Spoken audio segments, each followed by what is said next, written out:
So that's an example of, magical power condensed onto the material plane. Yeah. We saw a film about 2 nights ago of dolphins swimming, and with purple triangles coming from their head as captured on film.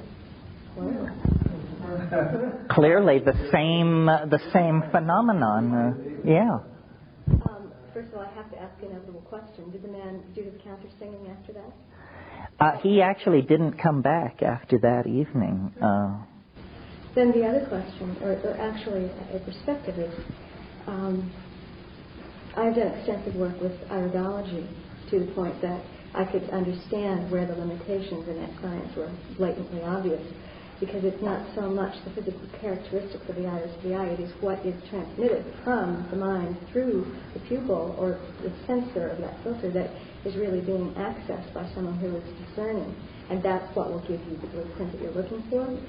And so I feel that that power and that transmission of mind so many times is carried from that energy that goes back and forth through the eyes. And I wondered if you had any more thoughts on that. Well, it seems to imply that we are all potentially linked together in many ways that civilization has suppressed. We are no longer telepathic. We are no longer able to reach out and tap somebody with a glance like that. And but I think we do, and I think we do all the time. But somehow our perception of what's been going on is skewed. We don't, Rupert and I talked a lot about this. He had the idea that, he said, the search for the search for proof of psychic power has not been a very happy story with card flipping and this sort of thing. And Rupert had the genius to realize that what is the commonest psychic power that we all believe exists and have experienced and so forth, but which science is utterly unable to explain, that could be statistically studied.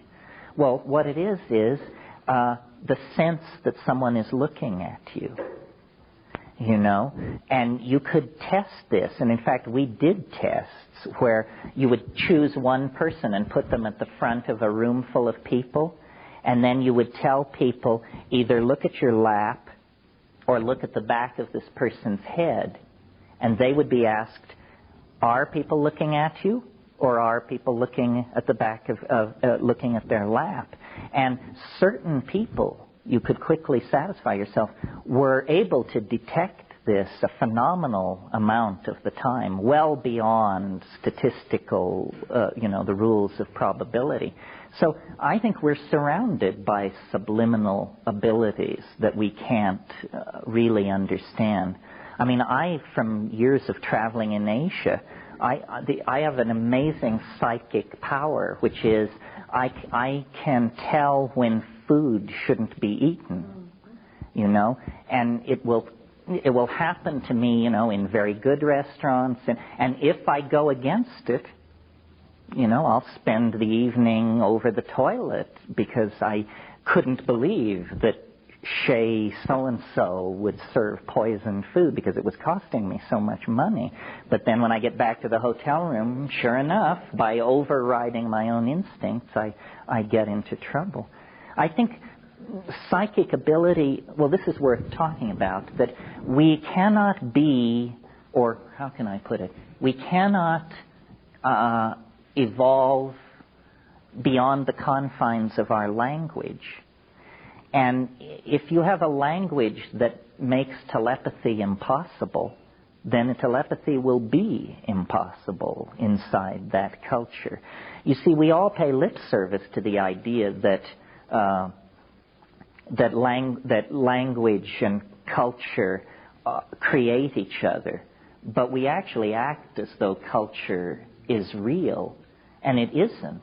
I learned this, in Peru very dramatically, because in the Peruvian Amazon there's a disease which people are very, very concerned about called susto. Have all of you heard of this? Susto only affects Peruvians. This is the first clue that something weird is going on. And its major manifestation is bad luck. But if you get it, and you're a Peruvian, you prepare to cash in your chips. You know, it's as horrible as melanoma. You know, you're doomed if you have this stuff. And you have to go to a shaman and get it taken care of, or you're dead within 6 months. But I can't get susto. It's a linguistic disease of some sort. It travels around inside the confines of mestizo Spanish and nowhere else. But it's the evil eye, isn't it also? Is the equation in the deep south of our country.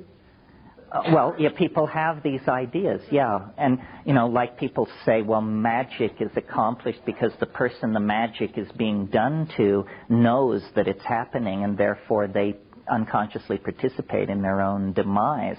But I've observed these shamans in the Amazon, and they will go, if a shaman has decided to actually get somebody, then he will go to incredible lengths to conceal what he's doing, so that the person never knows and never knows how to blame. So it isn't some kind of psychological co-option that's happening. It's something a good deal more complex than that. Yeah. You know, a while back you were talking about a period of time where magic kind of died out. And that made me think about some of the things you've been saying. For example, we have all these myths about fairies and elves and magic, and perhaps at one time the world was like that, but it is not like that now. Here you're talking about a social context that forbids, that does not include telepathy, generates a culture without people experiencing telepathy. And yet we have all these myths, we have all the fairy tales, you know. And now we're talking about self-transforming machine elves. Would you have any on this? Well, I'm not sure that you got it into a question that I can respond to. Try again. Okay, so our culture then is very science-oriented. And the whole idea of magic, things like the existence of elves, bincorn, people laugh at that unless they're on the supposed fringes. Do you think that this kind of thing could come back? Do you think that we will have, right before our eyes, for example, experiences with these kind of things? Yes, sure, because what you have to do is you have to shift the locus. I mean, it's kind of hard to explain, but every civilization has a locus. And we have disempowered ourselves by shifting the locus to an imagined class of experts. We have an incredibly peculiar version of how the universe is put together. First of all, we rely a lot of the time on the notion of the eensy-beensy. Genes, viruses, atoms, elementary particles. These are the things which shape our world. We tell each other. And yet, who has ever seen any of these things? I mean, a virus, maybe a few people have seen. A hydrogen atom, it's a pretty airy-fairy concept. And when you start talking about the anti-mu meson and stuff like that, where you can only approach it through an arcane mathematical language, the reality, whatever that means, of these things becomes pretty questionable. See, one of the things I think that psychedelics could do is give back to us what I call the immediacy of felt experience. Since the rise of Cartesian analysis in the 17th century, everything that we experience has been defined as what are called secondary characteristics. Color, a secondary characteristic.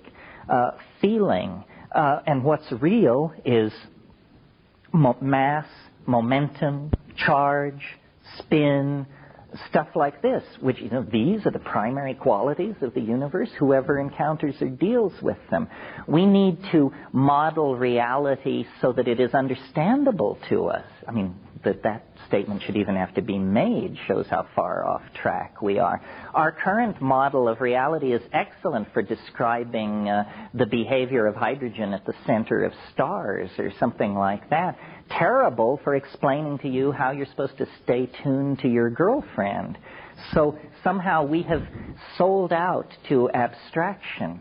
And this is something about science, and demonic power of numerical analysis and stuff like this. I think that part of what the psychedelic revolution is and why it is so politically threatening is because a psychedelic person does not believe anything they cannot confirm for themselves through thought, intuition, or feeling. And a non-psychedelic person joins up with the quantum physicists or the Hasidic Jews or some group of people who've already got it packaged and figured out. I mean, the UFO thing is a good example. Everybody's interested in UFOs and, you know, are there space people, are there not? And I think most people think that the news will come, that the way you encounter a UFO, the way most of us will encounter a UFO, is that the president will call a press conference and say, you know, that the time has come to speak frankly about certain declassified material and that, yes, in fact, it has been going on. I mean, that's not how it's going to happen. The way it's going to happen is on 5 grams in silent darkness in your living room, and that's real. You know, if flying saucers were to land on the south lawn of the White House tomorrow, it would be minor news compared to what can happen to you a minute and a half after smoking DMT. We don't realize that we are not real unless we are the center of our own private mandala. And so we look to media, to experts. You know, maybe the Dalai Lama can clarify it, or Mother Teresa, or Stephen Hawking. Well, forget all that. Those are just linguistic concepts as far as you're concerned. The only thing that's real to you is yourself and your immediate surroundings. And if we could empower that, you know, our political problems would disappear overnight. We are infantile and we do love it. We don't really try to claim our existential validity. And those who do are called mad because they depart from the sanctioned paradigm. Over here, somebody. Yeah. It just struck me that one of the things that you seem real good at is bringing that personal experience into language and being able to communicate it, which creates the same kind of reality that you appear to be implying of a shared linguistic reality where we can discuss the experience that we've had.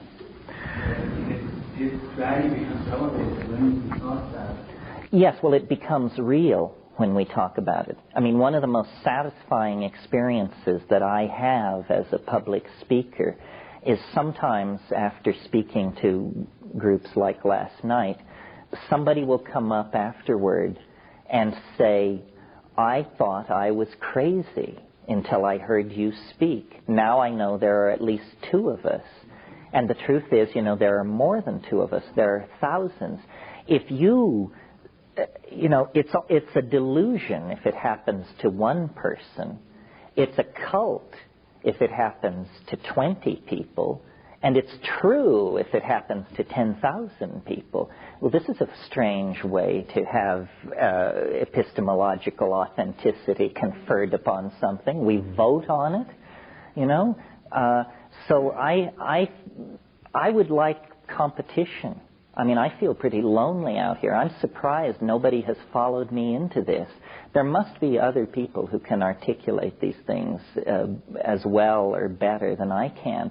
But, boy, they don't seem to come forth.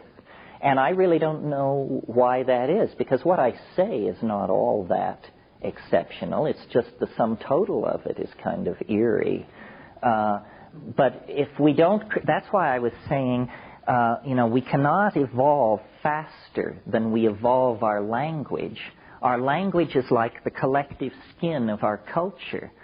So, you know, until you say the words self-transforming elf machines from hyperspace, then there aren't such things. Once you say it, it has gained a certain kind of ontological currency. But weren't you arguing the opposite point, you know, when you spoke about becoming a quantum physicist or a physics Jew? I mean, that learning a language system. See, people are buying other people's experience. I mean, if you're not a quantum physicist, Why in the world should you take those people seriously? They're talking gibberish. What power does it have over you, except that it comes presented on the platter of science? Say, you must believe this. If you don't believe this, you're not a well-educated, trendy, with-it person. We can just say, well, malarkey. Didn't you people believe something completely different 15 years ago? You say, yes, but now we've got it. Say, well, am I supposed to take that assertion seriously? You change your mind every 6 months. But our experience during the psychedelic experience, before we bring it to language, is ungraspable, very frustrating once we lose it, and we can't settle down until we bring it to language.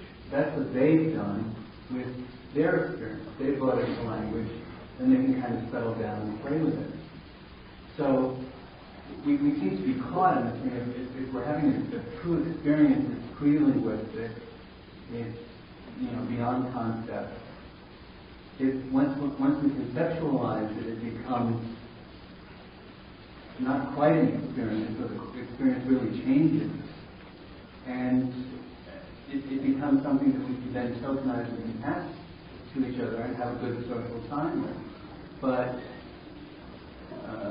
we're missing it at that point. Well, every entity has a value dark dimension.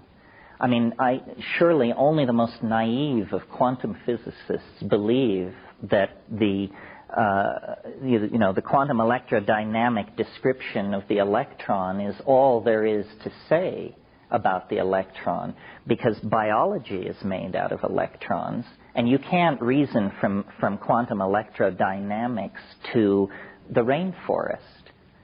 Obviously other factors are present which are escaping this particular linguistic model. So being able to talk about something doesn't rob it of its mystery. It merely is a sectioning through it that gives you a kind of a lower dimensional map of it. But the mystery remains intact.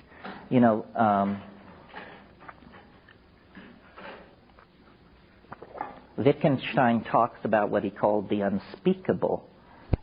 And, the unspeakable is the true domain of being.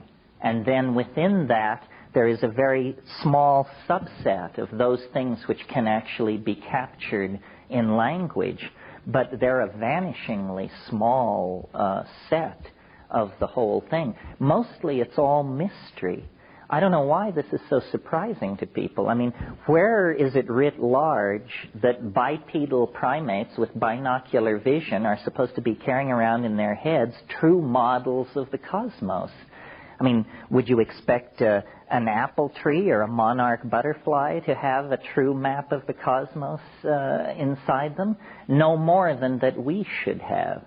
So I think all knowledge is provisional.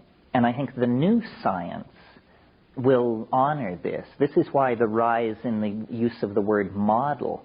They no longer believe they're giving a complete explanation of phenomenon. They just say, well, here's a model, and next year we'll get a better model, and we'll keep modeling, and our models will get better and better. But they will never be more than crude approximations to an unspeakable mystery.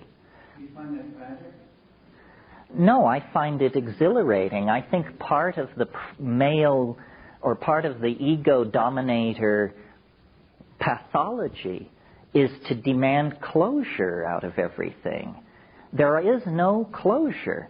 You have to learn to sit with the messiness of the mystery. It's this thing we said this morning. The bigger you build the bonfire of understanding, the more darkness is revealed to your startled eye. So, no, I think it's open-ended and exhilarating and tremendously exciting that that's the kind of universe we're living in. Terence, I think the thing about mystery, I find it fascinating. I think up until just a few months ago, my main thing was trying to understand. And then I read something somewhere, some little sentence that said, I'm not trying to understand the mystery anymore, I'm just trying to have a relationship with it. That's right. It just clicked me into a whole different place. Well, this is not merely the stoned ravings of the psilocybin brigade. Do you all know, or have you ever heard of Gödel's incommensurability theorem? This sounds daunting and disturbing. Have you ever heard of this? Does anybody have a clue what I'm talking about? Okay, well, that in itself is a measure of the kind of society we're living in, because to my mind, more important than Einstein or Schrödinger or any of those people was Kurt Gödel, German mathematician. And he began by studying the calculus, and he had a very funny method. What he did was he would number every operation in a partial differential equation. And these numbers are called Gödel numbers. G-O-umlaut-D-E-L, Kurt Gödel. And what he showed, and I think this is maybe the most important intellectual step taken in the 20th century, he showed that any formal system will produce true statements which are not provable within the confines of the formal system itself. Now, what this actually means is that mathematics can fail. It means that there is no closure.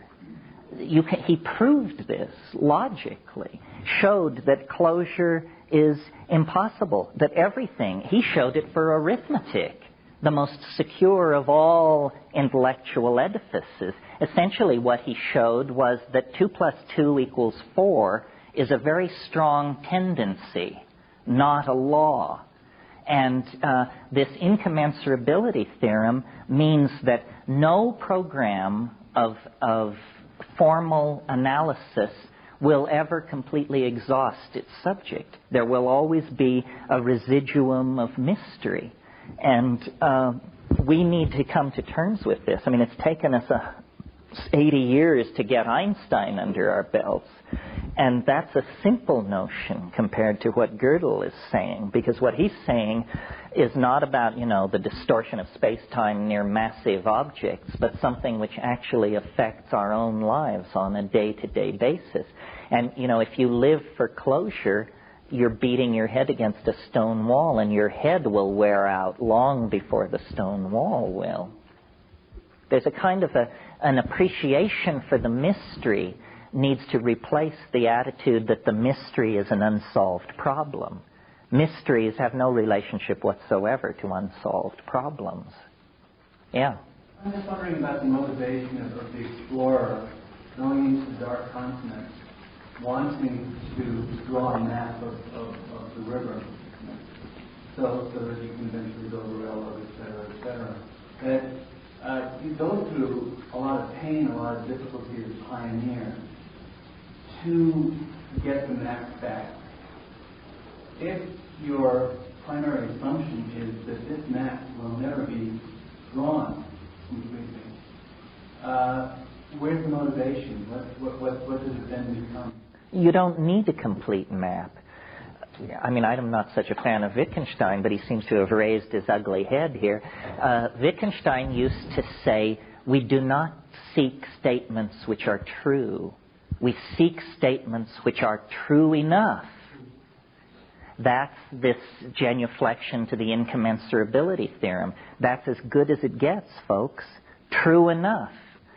Beyond that, there's just, the airy realm of metaphysics, which will never be plumbed. So what we're trying to do is refine our model, make it more responsive to what we want the model to tell us. But you don't want to confuse the model with the phenomenon being modeled, because it will always have dimensions which exceed the grasp of the theory. So that's what the probability of Zalman as well. Says that there's a tendency for a particular state to exist. That's as good as it gets. Yes, although I have real problems with probability theory, which we'll probably get into tomorrow. I think that in a sense, probability theory has made it almost impossible for us to think clearly about anything, because it contains certain insidious built-in assumptions that are purely assumptions.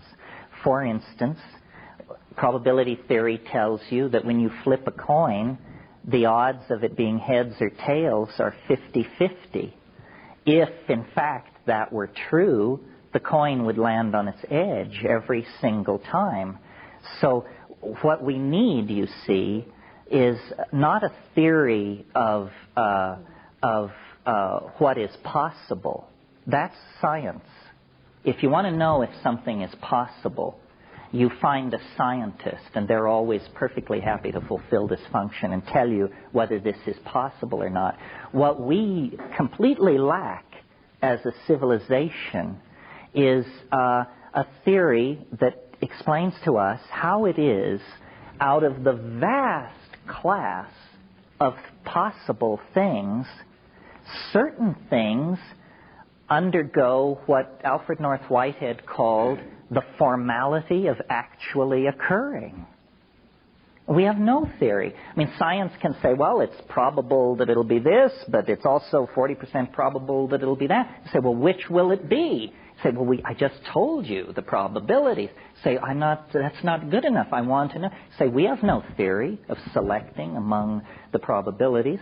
The other problem that haunts probability theory is that it assumes that time is an absolute flat plane. It assumes that no physicist tells you in his lab notes, please perform my experiment on Tuesdays, Wednesdays, and Saturdays, because it won't work any other time. In other words, the assumption is made that the experiment will produce the data predicted by theory no matter when the experiment is performed. In other words, it's assumed that the phenomena is time independent. But that's just an assumption that Newton got into. Proving that phenomena are time independent is absolutely beyond our intellectual reach. It can't be done. A curious thing about probability theory is, say you want to know how much current is flowing through a wire. Here's how probability theory finds out. It measures the current flowing through the wire with a meter. It measures it 1,000 times. It takes those values and adds them together. Then it divides by 1,000. Then it tells you this is how much current is flowing through the wire. You look at the value they've given you and you say, but we took 1,000 measurements and we never got this number. Say, well, that's because, you didn't average the probability. And, well, if we took 1,000 measurements and not one is the value you're offering, why should we believe that this is the amount of current flowing through the wire? Well, then there's a bunch of hand-waving and epistemic foot stamping and so forth. Science is an incredibly fragile edifice, which if it weren't for its ability to hand its findings on to technologists who make pretty things, it would have to take its place somewhere to the left of, homeopathy, acupressure, something like that. In other words, it is not a meta-theory. It has not got truth by the jugular. It has a bunch of fishy mathematical formula which it's flailing you with. But I think that serious revision of probability theory is going to have to take place. I think you've given probability theory much more than it's really there. Inherently, what it's all about is simply acknowledging the fact that there are variables in anything that we can't know, that we don't know. It's really nothing more than that. Which brings you back to just the access in the present moment. Well, but for instance, if the odds that the coin comes up heads or tails are 50-50, why doesn't it land on its edge every single time?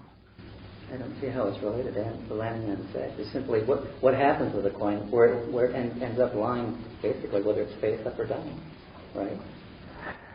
Well, another thing probability theory says is that chance has no memory. And so they always, in first-year statistics, they say, if you flip a coin and it comes up heads 49 times, what are the odds it will come up heads the 50th time? The answer is 50-50. But any gambler would tell you that, if it comes up heads 5 times in a row, bet on heads, for crying out loud. So there's something... I'm not an acolyte of probability or statistics, because I think a lot is done or inferred from them that just doesn't exist. I agree. At the same time, really all that's at the basis is the notion that there are things going on here that we can't know, even though that's not acknowledged by most people who are practicing it. That's the reality, probability or statistics. But don't you think the other assumption is that time is a non-inputting, it's not variable? That you don't say the odds of the coin coming up heads or tails are 50-50 in Canada, but 48-52 in Bolivia. That's one of the variables that's sort of smeared out simply because it can't be characterized the way people who are doing that like to tend to characterize things. But underlying the whole thing is still the notion that you're dealing with unknowables. And I'm not saying that those who are deeply immersed in practicing probability and statistics hold this view, but the reality is underlying, the sort of underpinning the whole thing is the notion that there are things going on here that we can't know. Oh, well, I don't have any trouble with that. I understand why science latched on to probability with such a vengeance. It's because, thanks to William of Ockham, there is this notion called Occam's razor, which is this idea that is most simply stated as hypotheses should not be multiplied without necessity. So since the idea that time is a flat invariant is the simplest assumption, try it first and see if it works. But I maintain that, science has, in certain areas, been very slow to make progress in the social domain, in econometrics, in the multiple body problems and stuff like that. Well, I think this is because this simple assumption that time is an invariant has to be re-examined. I would offer a new definition of science. Science is that field of human endeavor which studies phenomenon so crude that they are time invariant. The hydrogen atom cleaves from the oxygen atom the same way every time. But love affairs don't come apart the same way every time. Bankruptcies don't occur the same way every time. These are complex, compound phenomena that are then influenced by the temporal variables and the variables embedded in the environment around them. Now, the problem is, these are the things we're interested in. Love affairs, bankruptcies, and the establishment of empires. Very few people have a passionate interest in the dynamics of the water molecule. Except that equipment over there was produced by those notions, these notebook computers, the software that you're running. Oh, now I know I have you on the run because this is but it makes pretty things argument. No, I'm just saying, I'm not commenting on the value of it or not. I mean, each person has to assess that for himself. Well, see, I think science is a great enterprise and noble, but not the arbiter of truth. No, not arguing. There are no arbiters of truth. The truth of the Tarot, the truth of quantum physics, these are truths in the supermarket of truth. But there's no top end to that process. There may not even be one truth. So might one truth be more applicable in a given situation? In a given situation. If you're flipping coins, probability theory is probably a good guide. You wouldn't want to run your love affair on probability theory. So you have to choose the domain. You have to recognize the applicable models, the applicable tools for whatever domain you're looking at. We're not allowed to do that in this culture. Science is the overarching truth for most. Well, you're allowed to be a heretic. You just don't get paid well. That's the price you pay for that. Still, yeah. Kind of tying this into what you were talking about last night about how messed up everything is since our ancestors got away from the mushroom celebrations and all that. It seems like you were saying that we are tied into time and we're being pulled towards a certain something, like this dimension being destroyed, or we're not really being able to live. And I'm wondering, is that, it seemed like you looked at that as bad. And then on a different perspective, it's good because we're discovering that we're being pulled towards something that's maybe bigger and more wonderful. How does that tie in? Are you saying that this is bad, what we're discovering, so we need to hang on to our past? Or are you saying we can No. come out of this and go into like a different dimension? No, I don't think it's bad. I'm entirely in support of whatever the universe is in the process of trying to do here. I think that history is ending, and that it was a temporary perturbation of the system, and that we can anchor ourselves through this chaostrophe or whatever it is by going back to archaic models. But I think that, and this is what we'll talk about tomorrow when we get the computer, because I don't merely talk about it, even though I've been flailing the mathematicians. Ultimately, I too come to rest with a fishy formula. I think that the universe is I think that there's something that has been overlooked by science called, and I'll name it, it's called novelty. The universe is a novelty-conserving engine of some sort. From the very first nanoseconds after the Big Bang, novelty has been conserving itself and building newer and deeper levels of novelty on novelty already achieved. So that, in the first few, you have the Big Bang, then you have this era called the pre-physical era. It's brief. It lasts the amount of time it takes light to cross a distance equivalent to the diameter of the proton, electron, something dinky for sure. That's called the era before physics.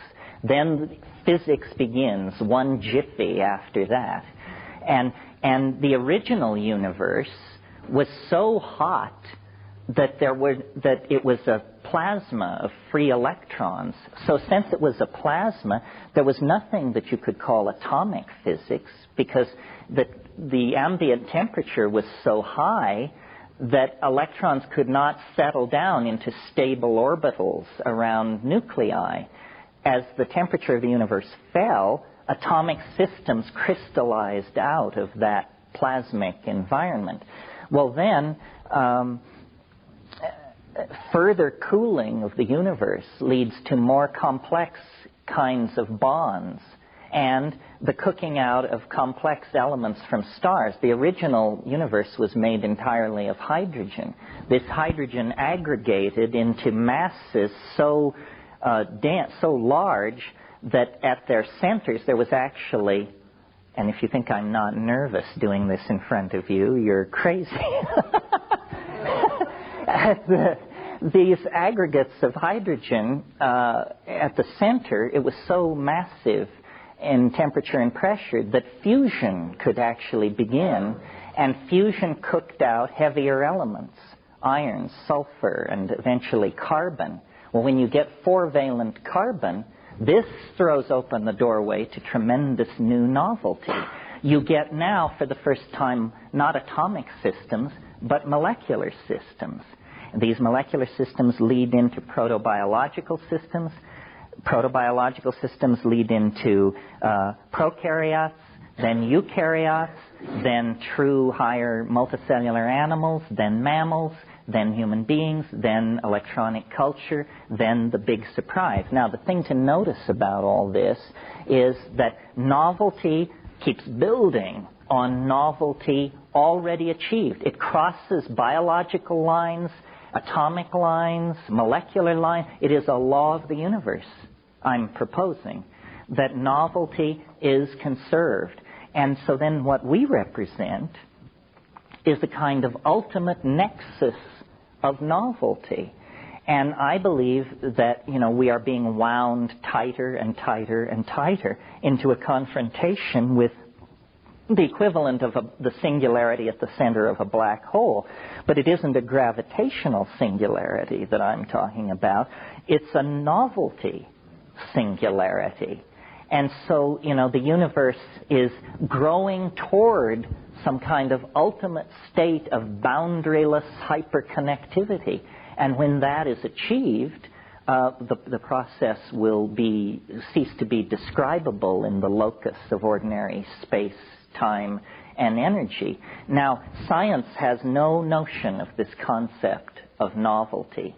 In the East, there is such a concept. It's called Tao. And Tao builds things up and pulls them down according to its own mysterious laws. Tomorrow I will argue, when we get the computer, that its laws are not, in fact, entirely mysterious, and that we can discover the nature of the novelty constant.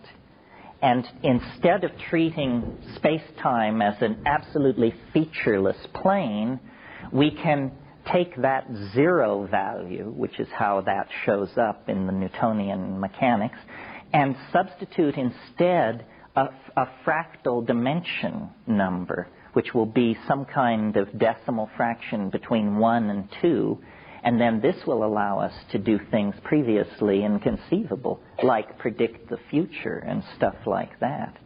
See, one thing I guess I should say, since we've sort of drifted into this fairly rappy place, is the idea that the universe is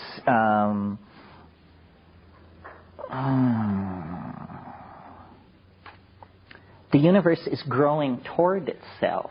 It's not moving outward from its origin. It's moving toward its completion. And this is called teleology. It's very unwelcome in most scientific modeling, but that's a legacy from the 19th century, where they were so concerned to get God out of the picture that they wanted everything to happen through one random process colliding with another random process and flipping out mule deer, elephants, and redwood trees. But in principle, we don't have to believe in God to believe in an attractor at the end of the process. We see many kinds of attractors in the natural world. One way that I think of the psychedelic experience is, you've heard me talk about hyperspace, superspace, this kind of thing. It really does seem to me that reality is some kind of a very complex geometric object of some sort. And you know how they teach you in trigonometry that all possible ellipses can be obtained by sectioning a cone? And that if you take the infinite set of ellipses and reconstruct them, you can reconstruct the cone. Well, the way I think of psychedelics and psychedelic tripping is you are sectioning a hyperdimensional object. And what you're coming back with is a lower dimensional map of this higher dimensional object. Well, everybody has a different map in the same way that there are an infinite number of elliptical sections of a cone, but they're all generated by the same object. And if it's a mystery to you how a simple finite object like a cone can generate an infinite number of elliptical sections, then it's going to be hard for you to understand how everybody can have a different psychedelic trip and yet be actually dealing with the same reality in hyperspace. Yeah. You talked about the universe being attracted towards the completion. Mm-hmm. And I'm not trying to trick every semantics or anything like that, but would it also be moving towards its own closure at that point? You mean is completion closure? Yeah.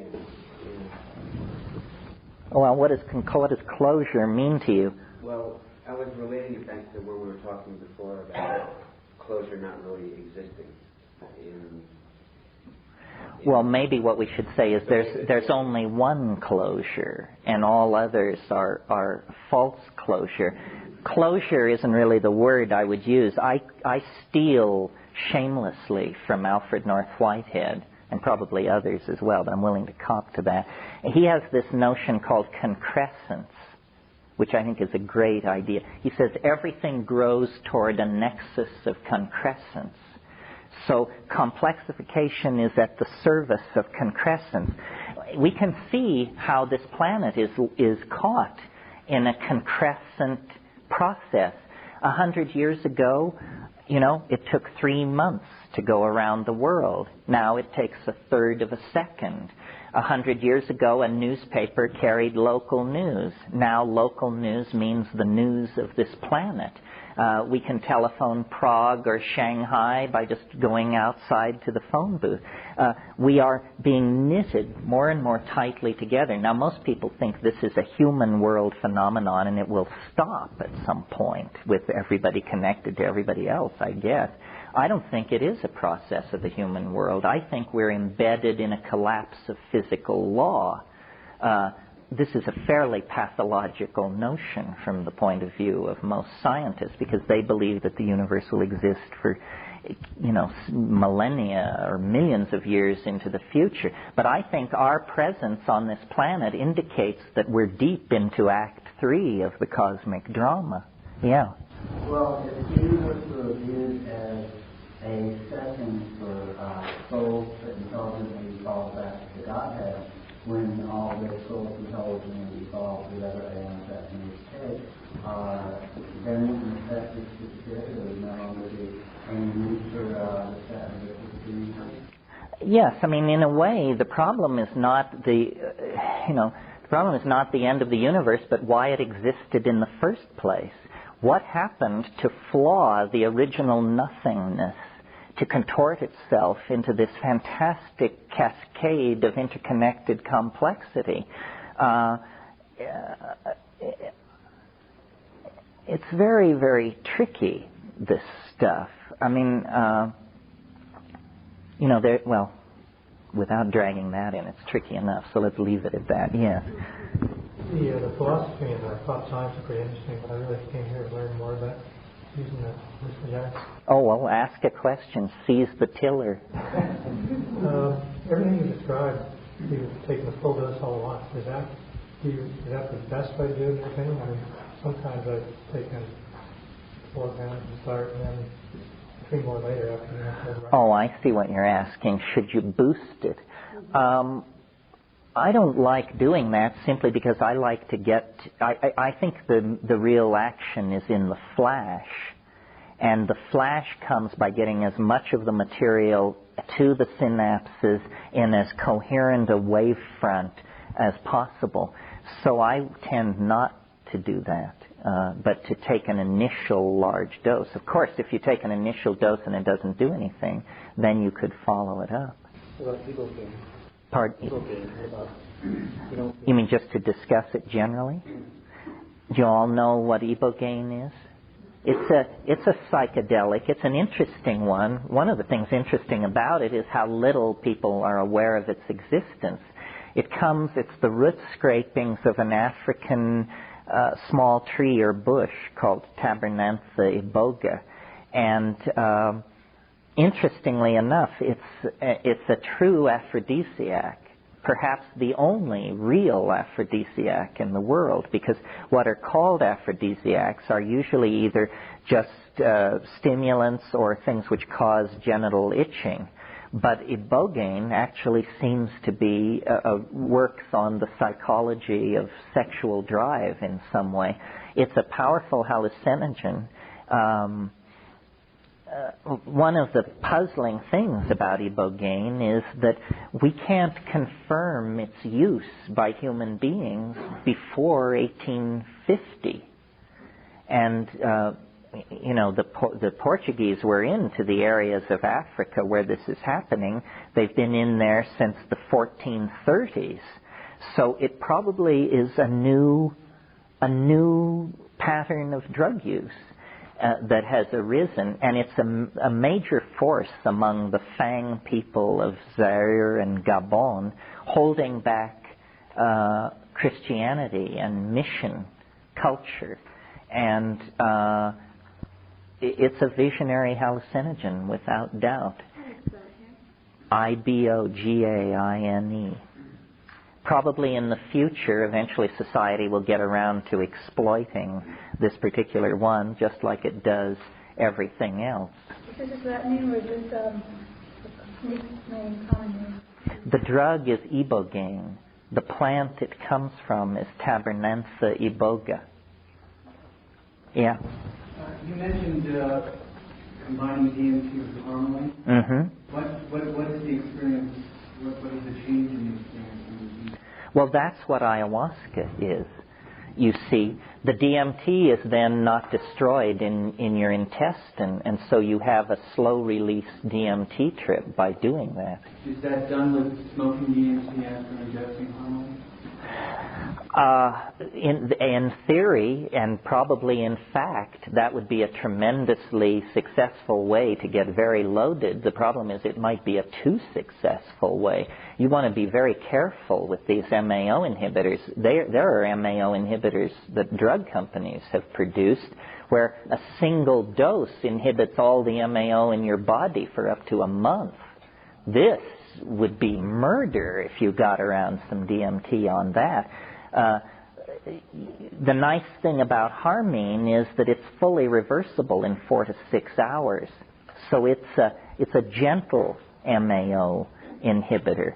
But yes, this is the strategy. This is why you could conceivably take the seeds of a plant like Pergamon harmala, which grows around here, more or less, and contains harmine, and combine it with a plant like Desmantha selenoensis, which contains DMT, and come up with a North American pseudo-ayahuasca of some sort.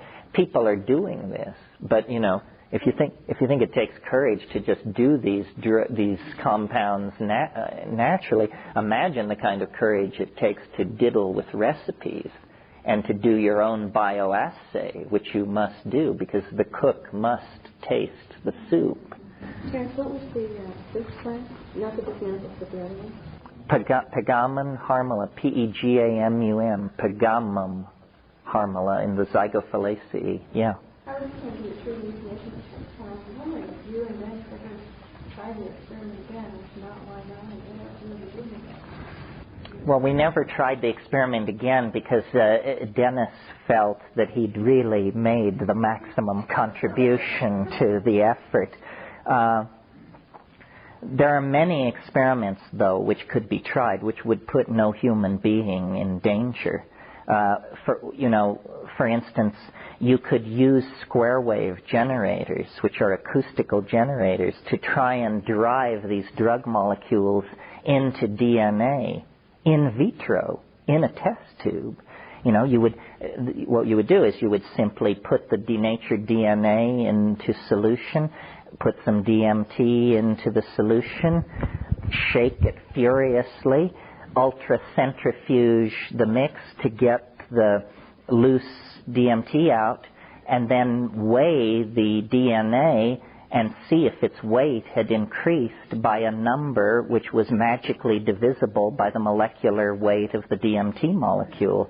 These kinds of studies have been done and show that DMT does intercalate and locate itself into DNA. So, there are a lot of different things like that that could be done that wouldn't put anyone at risk. So Dennis really felt that he was at risk in a very serious way. Well, he doesn't remember it very clearly.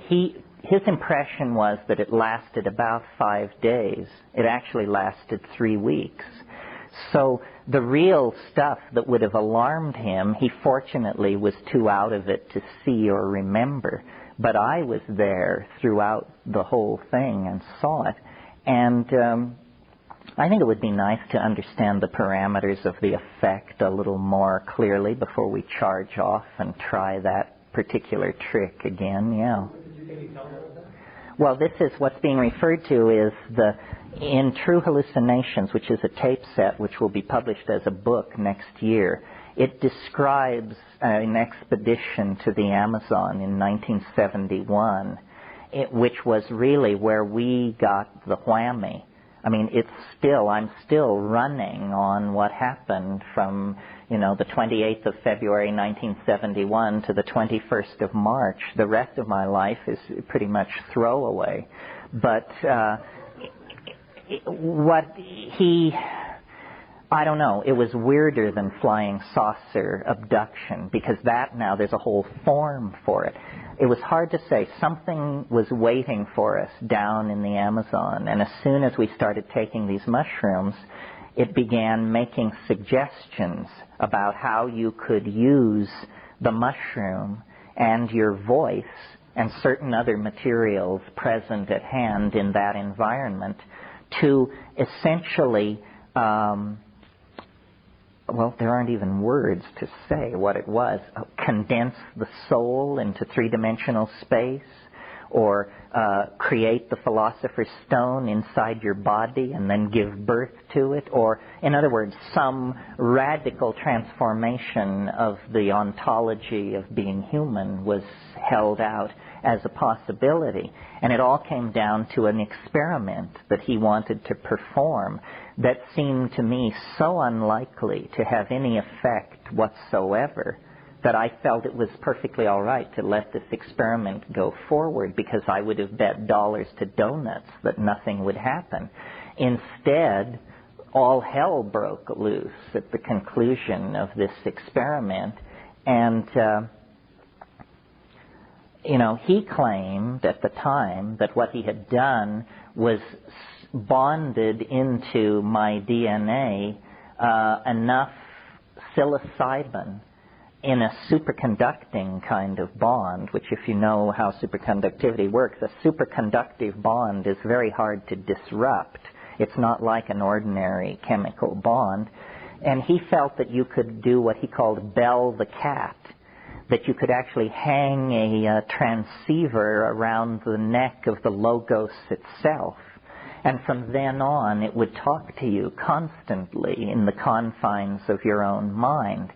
And it just seemed so wildly improbable to me that it went forward. But in fact, at the conclusion of the experiment, something changed in me. And I essentially became who I now appear to be. But before that, I wasn't. I was sort of a wastrel and a undirected person of some sort. And then tomorrow you will see, when we get the computer, what the bottom line of this is, because what was eventually revealed was a kind of mathematical mandala of space and time that rested for its veracity on the fact that it made prediction of the future possible. And tomorrow afternoon I will display this thing for you, and you can judge for yourself whether this is the product of a pathological incident or, in fact, an intellectual leap comparable to Newton's laws of motion or something like that. I think, in principle, all this is possible. I think transforming, part of what human history's conclusion will be is what I call turning the human body inside out. We want the soul to become visible. We want the body to become an idea freely commanded in the imagination. And then at that point, as James Joyce said, man will be dirigible. That was as close as he could get in 1939 to saying you'll turn into a flying saucer. He knew it was an airship. He knew it was oblate, but he thought it was a dirigible. Anyway, enough about La Chirera. Maybe we'll get into that tomorrow. Yeah. I just have a matter of clarification about the ayahuasca. Uh-huh. You said that it hits the DMT, Gainesville, Yes. What's the vine? The vine has that? No. Good point. The vine contains the harmine. Another plant contains the DMT. This makes ayahuasca unique among these shamanic tools, because you see all the rest of them, peyote, mushrooms, San Pedro, ibogaine, morning glories, and whatever else, cannabis, are simply plants which you ingest. Ayahuasca is a drug, a product, something made by pharmacologists. I mean, pharmacologists who wear penis sheaths, but pharmacologists nevertheless, you see. So suddenly, the human dimension enters into it. Not all ayahuasca is alike. Ayahuasca depends on the personality of the person who made it. So it's not about a relationship between you and a plant. When you take ayahuasca, between you and the plants, there stands a human being. And, you know, if you're headed down there to seriously get into this, don't give up in a hurry. You will drink a lot of swill before you find someone who is conscientious enough, honest enough, and cares about you enough to not shortchange you in some way. Something used to be called telepathy? Telepathy, yes. Ayahuasca was discovered by Richard Spruce in 1853, and then in the early years of the 20th century, the German ethnographer Theodor Koch-Grünberg brought a lot of it back to Berlin, and Louis Lewin and his group characterized an alkaloid, which they named telepathine.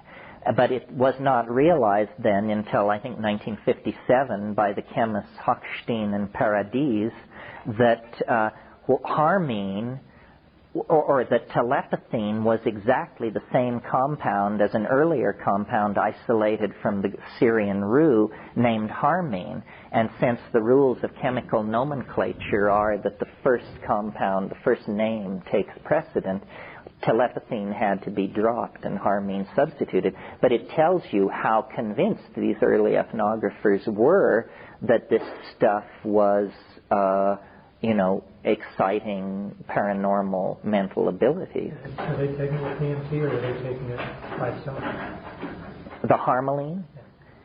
Oh, well, no. See, what happened was that what Koch-Grünberg took back to Berlin was the liana, the vine, Banisteriopsis caapi. The other active ingredient in ayahuasca was not isolated chemically until 1956. But the guys who took the vine back and started playing with the vine. The vine doesn't contain DMT. Okay, but the harmine and harmaline itself? Are both, yes, has an effect. At high doses, it can cause hallucination by itself. The plant which contains the DMT, normally, there are a couple of possible substitutes, but normally what's used in the Amazon is Psychotria viridis. And this is a little coffee-like plant that contains DMT in the roots. One of the great mysteries of ayahuasca is how, out of 475,000 species of plants in the Amazon, these people figured out that you pound the vine and combine it with the leaves and then go through this elaborate boiling and concentrating, and then you get this fantastic visionary beverage. If you ask them how they figured it out, they say the plants told us, which is so far the best answer anybody has come up with. In 1962, Melvin Bristol, who was a graduate student of Richard Evans Schultes at Harvard, was studying ayahuasca among the Sibundoy Indians, and he took ayahuasca, and during the trip, a plant was revealed to him, and he was told that it would be alkaloid positive. And it was alkaloid positive. Well, this is now anecdotally embedded in the literature. Was it dumb luck? Was it synchronicity? Or was it that plants tell you about other plants? The way ayahuasca is used by research pharmacologists in these Amazon tribes is they brew a standard brew. And then if they have a plant that they, for some reason, suspect might have some medical usage, they will put a little bit of that plant into the ayahuasca, and then the ayahuasca will give them a readout on it and explain what it is. I had one of the longest evenings I've ever put in, where I took half a dose of ayahuasca and half a dose of mushrooms, and it was absolutely god-awful. It was different than any bad trip I've ever had. It didn't seem to be about my personality. It seemed to be about core processes. There was a little Pac-Man thing, and I could see it moving through my memory, just chew, chew, chew, chew, chew, and I didn't know, that horrifying scene in 2001 where the guy is outside the spaceship and he says, "Open the pod doors, Hal. Open the pod doors, Hal." Well, that's how I felt. I could almost see the molecular machinery had jammed. And I said, "Oh my God, it's not going to deanimate or dealkylate. It's somehow caught in some kind of a loop." And I sweated bullets for an hour and a half with it. It was really horrible. And then it finally released and let me go. But as I sat in that chair, I said, if I can't pull out of this place, then there's a room in a back ward somewhere, and they will just sit me there and look in on me every 12 or 14 hours, and that'll be my story. Yeah. You said earlier you were surprised that you had no competitors.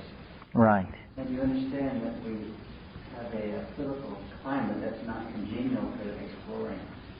True. So why are you surprised? Because I don't feel particularly courageous. I don't feel that this is unusual, what we're doing here. Am I crazy? Could be. It seems to me perfect. Would seem to me, knowing what I know, which is no more than 1,000 other people know, I couldn't live with myself if I didn't talk about these things. Because our problem is we're disempowered, unhappy, and disconnected from ourselves and each other. Here's the solution. How can you, it's a political obligation or it's a moral obligation to try and at least inform people. They don't have to take it, but they should at least have the facts of the matter in front of them as they live their lives. So I just do it because I couldn't do it any other way, and I'm puzzled that nobody else feels this imperative, because the people I talk to, 1,000 people have told me psychedelics were the most important thing that ever happened to them. But not one of those 1,000 people ever said, and I've scheduled a speaking tour to do the same thing that you're doing. So I don't know. There's fear and paranoia. I hear there were even people who were afraid to come to this for revealing their interest. Wow. Well, either I'm crazy or they are. I don't know. See, I think that is, how if you confront certain, butterflies or deer, there are certain kinds of animals that if you move slowly enough, they can't tell you're there because they're set up for edge detection. And if you move slowly enough, they don't register the edge transiting. So you can actually walk right up to them and grab them if you know how to do it. Lizards are like this. Cats. So I think that by moving with stealth, rather than going to Harvard or Berkeley and inviting the freshman class to pour into the street and smash bank windows, that we can actually slip this thing along. I think that eventually such desperation is going to strike straight institutions that they will come to us and ask. They're going to try everything when the going gets rough, and when they finally decide to drop all their pretension, we'll be perfectly willing to have a dialogue. I'm sorry to hear that people felt that paranoid about it. I don't think the political climate is that repressive. I think people are doing the work of the man for the man by being that paranoid. When a book from chocolate to morphine was published, this author suffered counter pressures. Well, counter pressures. His book was banned in Florida, but for crying out loud, look at the Russians. They were able to toss out the Communist Party. Well, now that's a pretty scary thing to go up against. We don't have anything comparable to that in terms of its depth of penetration into our lives, and yet they were able to do that. I think, there's more to life than hiding out. You've got to make the grand gesture at a certain point and then let the chips fall where they may. You're right. Brave words, oh boy. Do you have something for your audiences, an organization or something that they can support in raising consciousness and changing legislation? Basically, I think people should see these kinds of meetings as a tremendous opportunity to form local alliances. The last thing on earth we want here is a Terence Mckenna cult. That would just be the stupidest resolution of the whole thing. The whole message is, you don't need me or Tim or anybody else. Just take a little metaphysical responsibility upon yourself, realize you are the microcosm of the macrocosm, and then get with like-minded people and proceed. I mean, this is how political revolutions are made, is by people just ignoring as irrelevant, outmoded social forms and structures and insisting on their own authenticity. So mentioning maps or Hoffman Foundation sort of help? Oh, it might help people. I mean, how would it help? Strength in numbers. Strength in numbers. Well, I think people should support psychedelic communities, archival projects, legalization moves, yes. But mainly, I think what we all need to do is get more loaded. Deeper trips, higher doses. See, it's not that we want to convert the entire planet to taking mushrooms. It's that we just want to be left alone to do what we want to do. The mushroom, if it's as great as I say it is, then it doesn't need a mob clearing the way for it. It's perfectly able to advance its own agenda. The thing is just not to yield to fear. Because, as I said, if you yield to fear, you do the man's work for the man. And that makes you the man. So what you have to do is just say, well, this is what we do, and eventually it will change. I mean, gay people is a good example. I mean, in our own lifetimes, we've seen this go from, an unspeakable crime against nature, which decent people took care to not even be informed of, to, a political subculture with its own agenda and its own press and its own political clout. Well, we are not as under the thumb as gay people were, say, in the early 50s or something. If they can do it, we can do it. If black people can go from slavery to a legitimate claim on full social integration into the body politic, then we can do it too. But not if we... No, in America, nobody gets nothing unless they demand it. So as long as we bow our heads and hide our stash and are looking over our shoulder, well, then they've got us on the run. But we just have to say, look, this is it.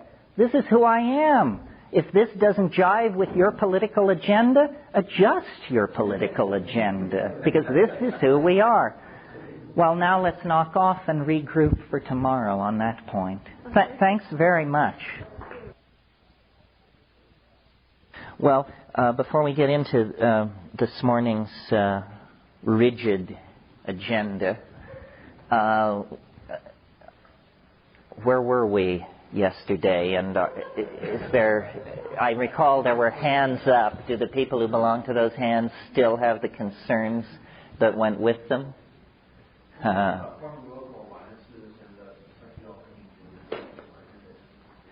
Talk about forming local alliances in psychedelic communities?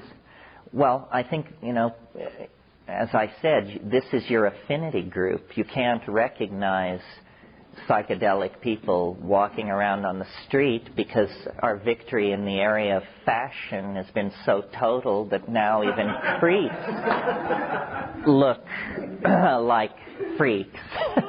So, yeah, I've been in a number of places where people organized, I don't know what you would call them, discussion groups, affinity groups in the wake of it. It's something you sort of have to self-organize. Maybe in the period after the close this afternoon, the people who are into that should exchange names and get something going. I mean, obviously it's a delicate thing, but on the other hand... You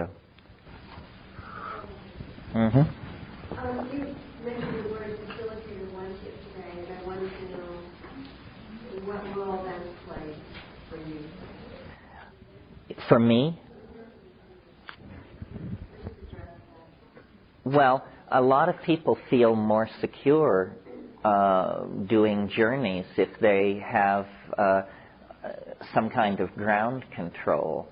And in the most casual form, that can just be your best friend who doesn't do it, but you do. Or if you suspect that fairly deep and charged issues are going to arise out of it, why you want it to be someone with some psychotherapeutic experience. But on the other hand, you're in such a vulnerable state in that dimension that you really want to choose the facilitator carefully. I mean, and have some kind of set of agreements worked out before. I mean, the psychedelic trip doesn't always take the direction you want it to.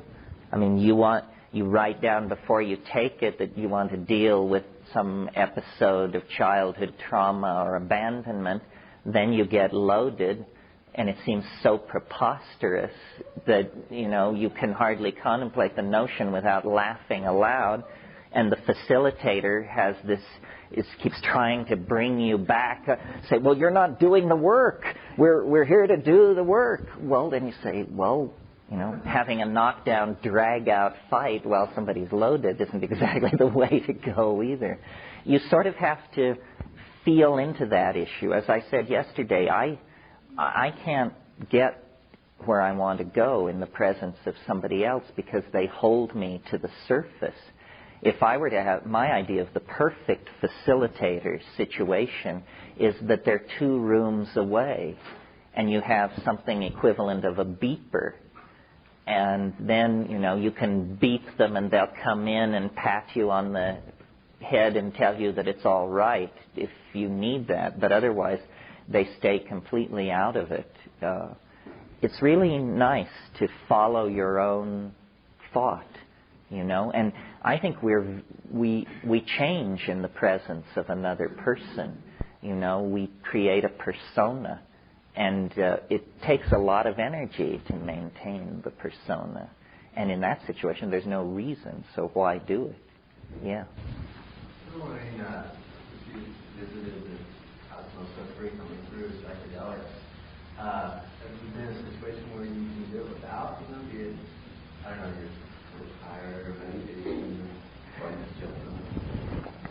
Well, not exactly. I mean, people always say, can you do it on the natch? And I sort of feel like if I could do it on the natch, I'd be alarmed enough to check myself in for some serious mental health care. It's too radical. You don't want to be able to do that on the natch. Oh, come on now, Terry. It's a wonderful control on it to know that it won't happen unless you take the stuff. Because it's not a mood shift or a subtle refocusing from foreground to background. It's an absolutely ontology-peeling breakthrough. You feel you can't mentally change your body chemistry to actually go to that state without psychedelics? In principle, I agree with that, and I'm fascinated to try anything anybody has in mind, but you have to be very demanding. And I think too many people are not demanding at all. I mean, you sit people down in a room and tell them we're going to repeat Om, Ah, Hum 500 times, and at the end of it, they come to you with tears of joy in their eyes and tell you it was the most profound thing that's ever happened to them. I don't understand where those people could be coming from, I mean, it's... I can sit down and, think about being stoned on DMT, and I can give myself the butterflies with that exercise, but not much else. So that's as far as I get, Persistently, these various traditions claim that they can deliver the goods, but when you look at the art, which is the paper trail that they leave, it doesn't look like what I'm talking about. I went through, I once, for a while, I was a professional art buyer for Tibetan art, thangkas and that kind of thing. And I interiorized all of that iconography, but it isn't very much like what we're seeing. And, there are a number of highly idiosyncratic artists scattered through the history of art. Gustave Moreau, James Ensor, we mentioned Hieronymus Bosch,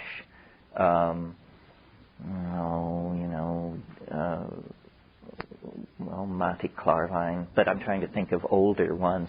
But not, these seem to be unique visions, but not exactly the vision that seems to come out of this stuff. Part of what's so interesting to me is how alien it is. How if the artist is supposed to be the antenna of society, anticipating the visions which will later become the paradigms, then they're not doing the job very well in this psychedelic domain. Yeah. Or did you have a follow-up? In other ways, it takes a lot of distance. And if you do get to that level, it's kind of like you sculpted your present moments when you're at that level, you can stay there. Whereas, I don't know, I see ways sometimes that you're going in and you come back, you're going in and come back, and you're like, back to where you started from.